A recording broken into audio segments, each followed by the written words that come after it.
What's up, everybody? Awkward Alex Games here, back with another poorly edited video, and by that I mean I just keep replaying the same content for about 4 hours until I finally get a 10-minute segment where I don't mess up and I can remember all the monsters' names.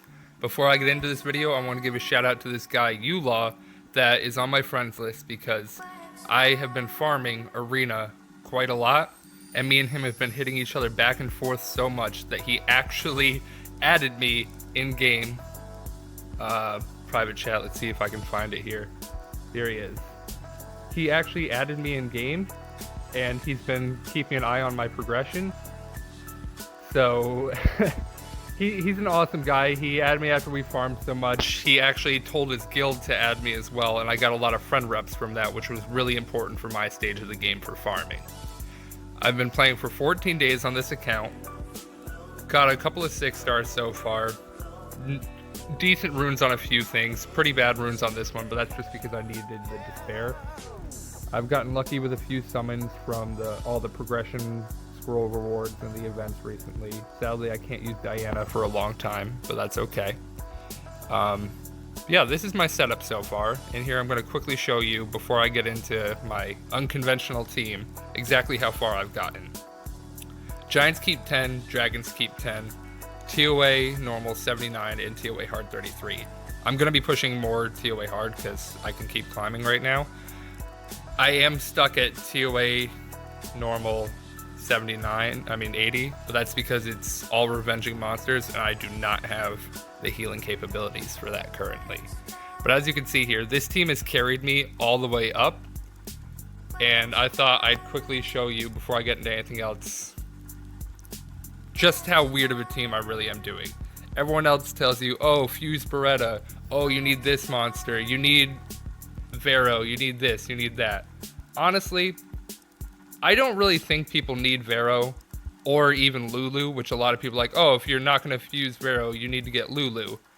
I am doing perfectly fine without either, and the reason why I avoided both of them is due to the fact that I'm trying to progress as fast as possible, and I need to make sure every unit I build I can utilize in multiple places right now, which is very important for me to save on resources, because as you know from my last video, I like to focus a bit more on free-to-play style, not because I think, oh, pay-to-win's bad or even pay-to-play's bad. That's not it. I just try to give people some options who maybe can't spend much money on the game, or newer players who aren't sure if they want to yet. So the reason why this team works is because of the fact that there's so much attack bar manipulation on this team. It is insane. Like, just alone, Lapis' third skill, amazing. I know a lot of people do use Lapis in their first TOA team. And Lauren has become more popular recently, but in all honesty, she's still way underrated for what she can do.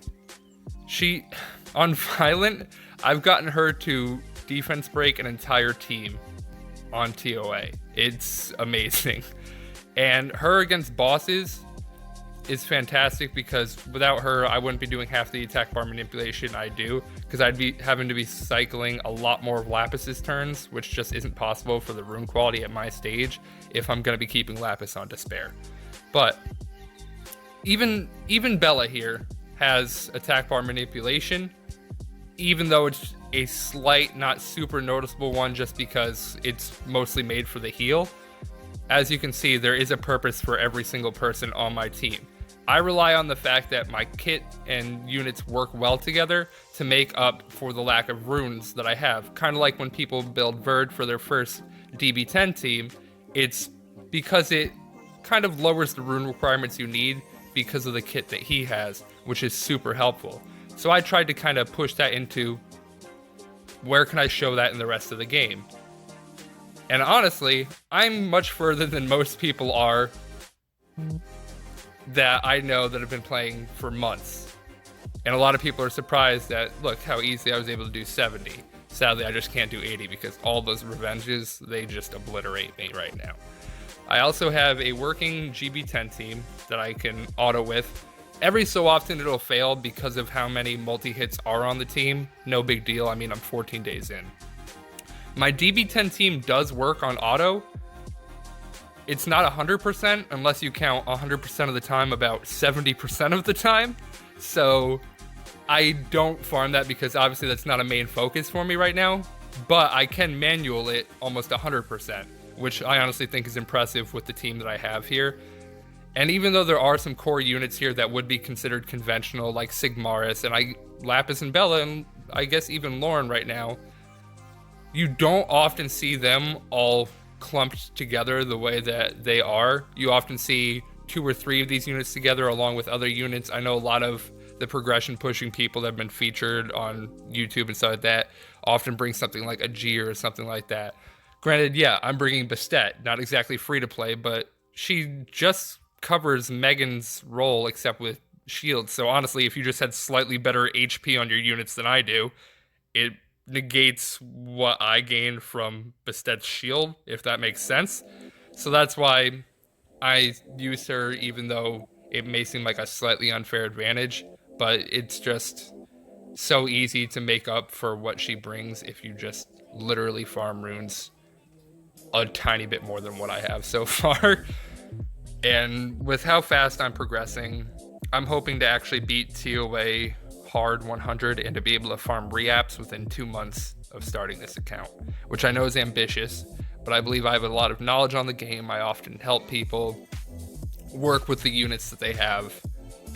Actually, pretty often, I help rerun people's accounts or just strategize with them. I sit in a lot of Twitch streams and strategize, especially with the new update that's coming out. A lot of people are freaking out. So I feel like the video idea for the unconventional teams was a fantastic idea by Com2uS, because it was kind of foreshadowing the whole, what are we going to do without twins? Granted, you can still use twins, don't worry about it, but it's good to show newer players that there are other options. You're not totally dead in the water without them, because even a team like this still does well. So I like the idea they were going with this challenge. The reason why I'm not talking much about the team is it's pretty self-explanatory. I just rely so much on attack bar manipulation, and then Sig has to do the rest on his own. Like I said, it's not a full 100% team just because of the multi-hits, but, you know, you take what you can get. If you can farm GB10 at least 70%, I honestly believe it's better than farming GB9. You could manual if you really need to at the beginning. A lot of people do manual at the beginning because why wouldn't you go for better runes? This one will fail very, very rarely just because of the fact that if Lauren dies, the Giant might get a turn, but that's really it. It is a slow team, so it's not like what all the other people in SW Idol are probably doing. They're probably like, oh, check out my RTA units like Tian Lang and Hathor in my GB10 team, unconventional. I'm trying to pick... I'm actually going to keep that. That's sad. I'm trying to pick things that are unconventional, but also can be used by people without fantastic runes. So even though there are a lot of key units that people use a lot in the game, I believe it's still unconventional because of the concept behind the team. Anyone will tell you, don't use all those multi-hitters in GB10. But, like I said, you gotta work with what you have here. I mean, look, my progression in the game is doing pretty well. I mean, I've already almost maxed out this tower just from farming and making sure I don't miss things. I'll quickly do this. And my video didn't have much of the unconventional team I'm aware, but I covered the TOA and the Giants, and both of them have the same reasoning, just the attack bar manipulation, which means so much to people at the beginning of the game. I mean, Verd, like I mentioned earlier, the whole purpose behind him is because he lowers rune quality, and so does attack bar manipulation. But what does Verd do? He manipulates the attack bar, so it's the same concept, except before I'm able to get Verd, because I'm still missing a monster for him. So, my kind of goal here is just to show you guys that, yeah, there are some crazy teams that are unconventional and people use. But there are also some ones that are really easy to get that you can definitely use at any stage of the game. We'll quickly go over my runes again to show you. As long as you have the right strategy, yes, runes are important, but the monsters alone can help you a lot. I mean, Swift, Energy, normal. These are just the Vampire Lord's runes. Lapis, like I said, her stats are terrible. I mean, absolutely awful. But she still works because my team works cohesively together, and that's what matters. Because if the teams work together well, it'll lower what you really need for the runes as well. Lore and I just keep on violence, so that way, even though it can be worse for GB10, it's useful literally everywhere else. I can farm Dimensional Hole. I actually, let the energy fill up too much. I can farm Dimensional Hole too, because I'm leveling this one up, and my Kung Fu Girl doesn't even have real runes. That's how much I really don't care about this stuff right now, because even though it is super useful to have Second Awakening monsters, I just felt like I needed to focus a bit more on other things. I can do floor 3, but not easily at all. So I try to avoid it because I'd rather have more successes than failures, because in the end, guaranteed successes means that I know exactly how long it's going to take for me to get my Second Awakening, versus let's say I succeed only 70% of the time on floor 3 and I succeed 90% of the time on floor 2. In the end, the AXP for the Second Awakening, I will gain more from doing floor 2. Obviously, you want to shoot for as high as you can, as soon as you can, but you got to work with what you have. And that's the whole point of what I've been doing with my YouTube videos, showing you, yeah, there's all kinds of cool units, this, and that. There are way better options than what I'm doing. But don't get discouraged if you don't have those options. Even if they're pretty common options, some people just get unlucky. And I want newer players and even old returning players that didn't progress very far before to realize that even without these units, you can have fun and you can make great progression. I mean, I'm more progressed than people who have been playing for months right now. And it's all thanks to just careful planning and resource management. Granted, I did buy 2 premium packs at the very beginning of the game when I got enough crystals to do so, and that's because I was only at like 40 energy per refill. It just made no sense. And at that stage, any Nat 4 is useful. Now I only use my crystals specifically for refills. I have been a bit unlucky with the fact that I pretty much have no good fire monsters, but I have also been a bit lucky with my Nat 5s, even though I can't really properly utilize them yet. So this team, once they're 6-starred, will be able to farm floor 3 and floor 4, pretty easily. It's just the stats right now. I've shown you the runes. They're not fantastic. And look at how well the team still does on its own. It is slow, but what matters is the fact that it works. It's effective. And it's not just doing the same thing everyone else has to do, because it gets boring. What's the point of playing a game if you have to follow the exact same guides all the time? Fuse Vero, level up Bernard, Shannon, this, and that. Especially with the fact that Shannon, I don't foresee me using later on in the game. She does, let's say Second Awakening becomes amazing or whatever. Great. But if you want to progress quickly to try to catch back up with other people, you need to make sure every single unit you build has a purpose. And that's what I'm trying to teach people with what I'm doing, because people are always blown away when they see me in game with how much progression I've already received. And it just feels good doing that. I can do one more quick thing, which is I can do a Dragon's Run, but I feel like my video is already long enough, and like I said, I have to manual it to guarantee, and I don't want a failure on this video because that'll look really bad. So I hope I kind of maybe inspired people to realize that just because you don't have all these amazing units doesn't mean hope is lost. And I hope the teams that I'm using here, especially with TOA, with how weird of a team it is, people can progress further, because I see people with much better runes than me not able to make it as high.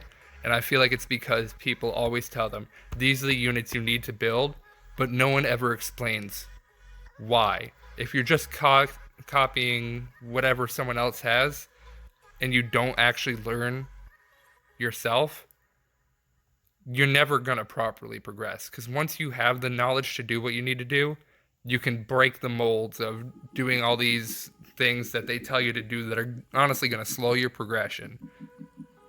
That's about it. I hope you enjoyed, and thank you all so much for getting me this far into the competition. If anyone ever has any suggestions on stuff that they think I should cover to help newer players, please let me know. And no matter what, I'm going to keep doing update videos on this alternate account because I'm having so much fun with it, and I'm looking forward to see how fast I can truly progress, especially when the new update comes out. And I felt like having this account would make more sense anyway to do those videos on, because everyone else is going to be like, oh, this is how it affected the game. But I want to see what happens where if I couldn't clear something before, how much of a difference does this make for me, to see how much of a gap they really are closing between super early game and mid game to make the game a little bit more fair for people who are just joining. Because the whole power creep thing kind of discourages people from playing. So I will be doing a video on here when all those updates happen, and on my main account, to see just how much of a difference it makes, because I believe it's going to be an update that helps people of all ranges, and I'm super excited for this one. Thank you all so much again for tuning in, and I hope you enjoyed.